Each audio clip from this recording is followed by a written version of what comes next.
from North Point. Exit A1, pupuntahan natin ang Glass Bridge ng Hong Kong.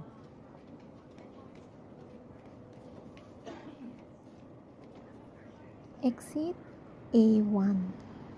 Makikita lang natin ang North Point Harbor at ang pedestrian lane. Ilipat po tayo dyan, pero hindi doon at dito. Sa kabila, mismong tapat po ng MTR. Hintayin lang natin go at tuloy-tuloy po tayong tatawid.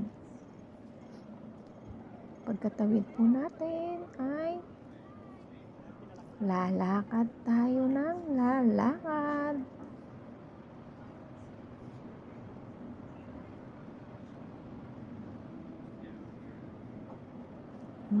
Makikita mo ang ferry ng North Point to Whampoa at ang katabi dyan at 7-Eleven. Hindi po tayo sa kabila, kundi dito tayo sa kanan. Tuloy-tuloy lang po ang ating paglakad.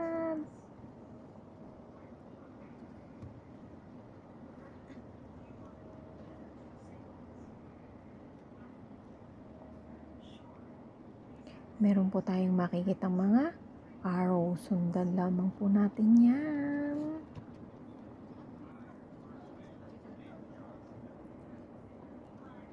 Ito pala yun. Ayan pa. Tuloy-tuloy lamang po dahil ito ay malayo at mahaba-habang lakarin. Dito na tayo sa may ilalim ng flyover.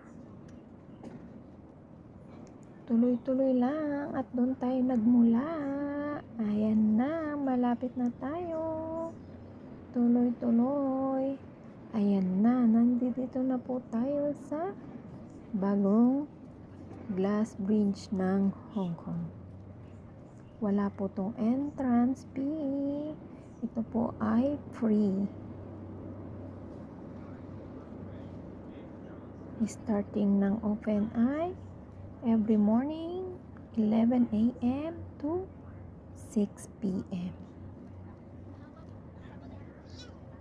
Ayan po yung kanya schedule.